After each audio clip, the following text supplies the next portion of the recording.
Bom, estamos aqui com mais um Arquivo Vivo, eu e o Renato Lombardi, meu amigo Renato, que de alguma maneira no mundo criminal nós somos testemunhas da história. Então nós relembramos os fatos que tiveram muita repercussão e você tem a oportunidade aqui no Arquivo Vivo de rememorar todos esses fatos com os detalhes das investigações, os aspectos periciais, as emoções, tudo isso aí. Você vai ser um verdadeiro Sherlock conosco, eu, o Renato, aqui no Arquivo Vivo.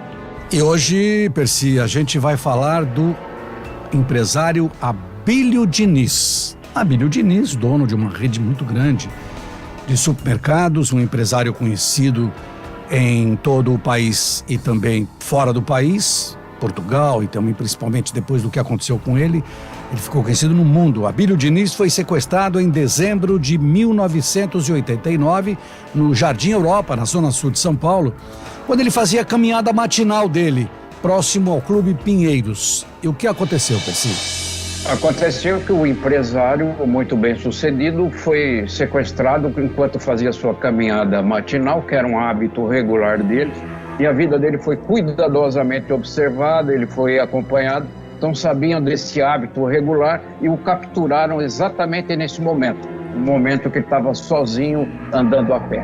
Isso aconteceu no bairro do Jardim Europa, na zona sul de São Paulo. Ele foi colocado numa ambulância, os sequestradores montaram uma ambulância, ele foi levado, arrastado para a ambulância, levado para uma casa no bairro do Jabaquara e ficou no subsolo desta casa no bairro do Jabaquara. E no primeiro contato que os sequestradores fizeram, eles pediram 30 milhões de dólares. 30 milhões de dólares, isso, Percy? Exatamente, uma verdadeira fortuna. E a casa onde ele estava como cativeiro durante vários dias, foi um absoluto mistério. Aliás, com detalhes interessantes que nós vamos contar aqui, o Renato e eu, da descoberta desse cativeiro. E os contatos começaram a ser feitos também. E uma coisa que nós vamos contar aqui pela primeira vez. Embora sendo vítima, o Abílio Diniz, em relação aos sequestradores, à medida que as investigações avançavam, muita gente, muito bem posta socialmente, fazia uma verdadeira torcida a favor dos sequestradores contra o Abílio Diniz. Você lembra disso, Renato? Parecia que você investigar, você estava fazendo um mal para a sociedade, que ele devia ter sido sequestrado mesmo. Você lembra disso? O Abílio era uma pessoa que no decorrer, né, do trabalho dele, ele acabou não fazendo muitas amizades, né, porque mesmo na própria família, ele foi comprando aos poucos a parte dos irmãos. E aí ele ficou praticamente dono sozinho dessa rede toda de atacadistas, e que depois, com o passar do tempo, ele acabou perdendo entre aspas, essa rede de atacadistas para os franceses. Mas aí ele foi levado para esta casa no bairro do Jabaquara e logo depois, com a negociação, as negociações foram começando a serem tratadas pelos sequestradores. Os sequestradores eram 2 argentinos, 2 canadenses, 5 chilenos e um brasileiro. E eles se diziam do movimento de esquerda revolucionária, Percival. Exatamente, o MIR. E com isso, como eu disse aqui, tinha toda aquela engrenagem em torno do sequestro, alguns setores procuraram caracterizar o sequestro como se fosse um crime político, como se tivesse algo a ver com o movimento revolucionário lá no Chile, onde de fato tinha um membro, entre outros, do bando que participava. Então essa investigação foi ganhando todos esses ingredientes. Durante o tempo do cativeiro, os sequestradores foram muito cruéis. Eu estive lá na casa, eu fiz questão de ir lá, o Renato. Eles fizeram um tipo de um fosso a partir de uma sala, uma tampa falsa. Eu entrei lá. Eu vou te contar, Renato, se eu entrasse naquele lugar, tivesse que ficar lá na marra, eu não aguentaria mais do que meia hora, um sufoco. Porque naquela época, a gente ia nos locais, depois de um tempo, a gente tinha liberdade com alguns policiais, com alguns delegados. E o que me chamou a atenção nesse lugar embaixo, que um dos sequestradores falou que ali era uma adega, né? Foi um caixão, colocaram um caixão ali embaixo. E o Abílio Diniz dormia, nesses dias que ele ficou 6 dias no cativeiro, ele dormia neste caixão. E tinha um outro detalhe importante que eu observei, que a ventilação era nula, quase zero. Eles tinham feito um buraco, era uma ventoinha, como se fosse um ventiladorzinho, e essa ventoinha, ela jogava um pouco de ar ali para dentro desse cubículo, que era um cubículo embaixo que, quem sabe, quem construiu a casa teria feito exatamente mesmo com o passar do tempo e ia aproveitar para fazer uma adega ali, né? E esses sequestradores, Percival, eles acabaram sendo descobertos com o decorrer das investigações de um delegado chamado Carlos Alberto Costa, que investigava o caso, lembra-se? O Carioca, Isso. Nosso amigo Carioca, que era Isso. o diretor do DEC, né? Que era o diretor do Departamento Estadual de Investigações Criminais. Isso. E aí tem um detalhe. Ele e o investigador Matsu, que era o chefe dos investigadores. Oscar Matsu. Eu vou contar um detalhe aqui que eu acompanhei. Você sabe como é que chegaram aos sequestradores? Essa ambulância foi encontrada, né? Lembra-se da ambulância? Ela foi encontrada. E aí resolveram desmontar, parecia coisa de cinema americano, que a gente está acostumado a ver no cinema americano. Desmontaram a ambulância inteira. E o que encontraram atrás onde dentro do carro, né, no porta-luva, atrás do porta-luva, encontraram um cartão. Era um cartão de um chaveiro. E aí, através deste cartão, através do chaveiro, o chaveiro contou quem era a pessoa que tinha levado este carro lá para fazer uma série de adaptações. Foram até um apartamento em Cerqueira César e aí começou a investigação depois desse apartamento, Percy. Exatamente, você bem lembrado, Renato. Você vê que um policial, com o qual, aliás, a gente se relacionava muito bem, um delegado de polícia, Roberto Kawai, lembra? Kawai. Isso. Ele pegou essa perua e ele raciocinou o seguinte: a única coisa que eu disponho para desenvolver uma investigação é esse carro aqui. Ele tem que ter alguma coisa para mim, a partir daí, investigar. Tem que ter alguma coisa aqui. Por isso que o carro foi desmontado. Aí acharam esse cartão que você mencionou e os sequestradores tinham levado essa perua lá para fazer alguns reparos. Isso. E o cartão ficou lá atrás do porta-luva. Na verdade, esse cartão caiu, né? Ele saiu daquele espaço pequeno do porta-luva e caiu.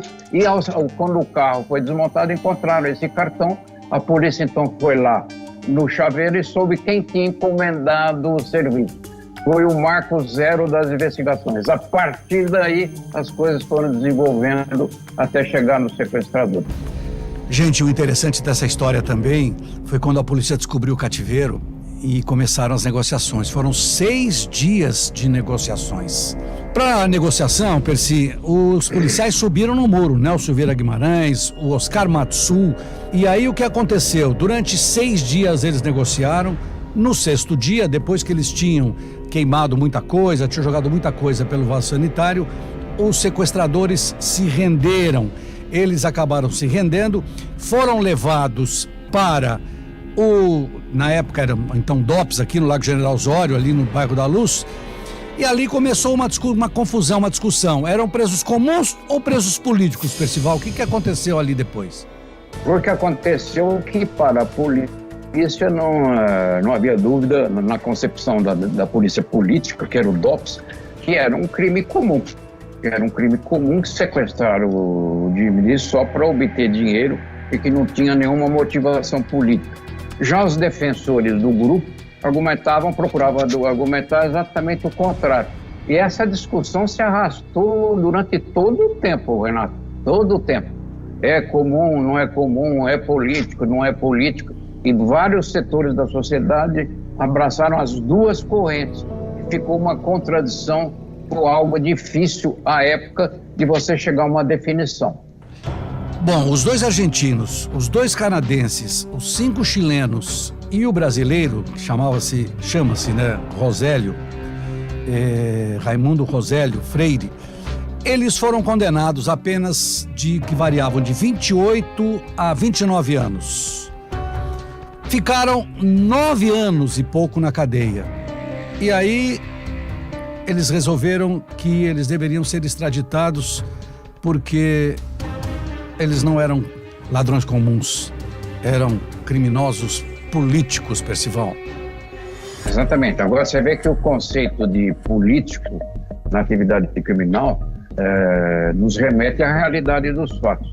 O fato é que Abílio Diniz ficou nas mãos dos sequestradores, sofreu muito, padeceu muito, ele sabia muito bem que os sequestradores eram, em relação a ele, senhores da vida e da morte, poderiam conceder-lhe a vida, poderiam matá-lo, ele tinha plena noção disso. E isso, Renato, em qualquer relação humana, qualquer relação de ser humano para o ser humano, é extremamente cruel, doloroso, traumatizante. Não adianta você rotular, é político, é comum. O fato, o que importa, quem é a vítima? No caso, o Abílio Diniz. Sofreu muito, sofreu. Como terminaria essa história se eles conseguissem obter o dinheiro do resgate? Ninguém poderia dizer, mas Renato. Exatamente. Ó, tem um detalhe importante nessa história que eu vou contar para vocês, que aconteceu comigo nesse caso. Entre os chilenos tinha uma mulher chamada Maria Emília Marque, deve estar viva até hoje. Aí, um dia, eu cheguei no Estadão e recebi uma carta. A gente recebia uma carta, hoje a gente recebe um e-mail, recebe uma mensagem no WhatsApp, no Instagram, né? Recebi uma carta dizendo para mim o seguinte: olha, a Maria Emília Marque, ela estava cumprindo pena na penitenciária feminina e o juiz corregedor, que eu não lembro o nome agora... João Galvão Bruno. Não era o Bruno, não era o Bruno, era um outro que eu conheço. Porque inclusive os sequestradores se queixaram de terem sido torturados e o Bruno fez uma audiência com os sequestradores e o Diniz na sala fazendo perguntas se eles haviam sofrido coerção física. O que deixou, aliás, o Abílio Diniz indignadíssimo nessa audiência. E aí ele deu prisão no regime, ele deu regime semiaberto para Maria Emília Marque, esse leitor me indignado. Aí eu fui verificar, eu fui na sala do juiz, que ficava ali na Brigadeiro Luiz Antônio, e aí ele me disse que tinha dado para Maria Emília Marque o regime semiaberto. Eu fiz uma reportagem. No dia seguinte, o presidente do Tribunal de Justiça, Odir Porto, que você conheceu muito bem, Odir Porto leu a reportagem, mandou a Maria Emília Marque voltar para o presídio. Ela voltou para o sistema fechado, porque ela ainda não tinha direito do sistema semiaberto. E foi tão incrível, porque passados 30 dias, mais ou menos, da volta dela para o presídio, eu recebi uma carta dela. Ela me mandou uma carta dizendo que eu era o culpado da volta dela para o presídio. Eu respondi essa carta dizendo o seguinte: eu não sequestrei ninguém. Então, quem sequestrou foi você, e você que arque com as consequências. E botei e fiz uma outra matéria. Enfim, em 1998, todos eles foram embora do Brasil. Todos eles voltaram para o Canadá, voltaram para a Argentina, voltaram para o Chile, e o brasileiro, Percival, foi embora de volta para o Ceará. No fundo, essa gente que estava condenada a quase 30 anos, ficou pouco mais de 9 anos e meio na cadeia. E pasmem, só para arrematar aqui da minha parte, o Raimundo Rosélio Freire, alguns anos depois, foi preso no Ceará com 9 quilos de cocaína, virou traficante.